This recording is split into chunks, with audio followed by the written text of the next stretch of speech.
हम लोग रामलीला में आए हैं। हाय गाइस, हमारे हमारे चैनल में स्वागत है। और ये हमारे साथ दोस्त मेरा अंकित भाई, सुभाष नाम है इसका। गंडी है साला। तो रामलीला रामलीला में आ गए हैं। और ये सूरज बेटा और ये अमन बेटा। धीरू का जीजा हूँ, धीरू का जीजा छुटवा।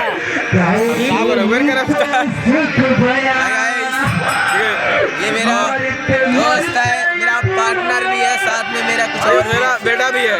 मेरा साथ भी है। बेटा बहन मत पूछो यार, दिल पर लग जाता है मत। गाइस, बड़े ये हमारे अमन और आए हैं। भागा था भाई साहब। शहर में जाता है। अमन क्या? ये हमारा दोस्त अमन गंडी है। क्या ही बताऊं यार, मेरा दोस्त है, दोस्त जब अरे वाह, ये मेरा चाटता है। गाइस, आप देखिए दशरथ पहले जा रहे हैं, पीछे घुमाओ, पीछे पीछे पीछे घुमाओ। पीछे नहीं हो रहा है।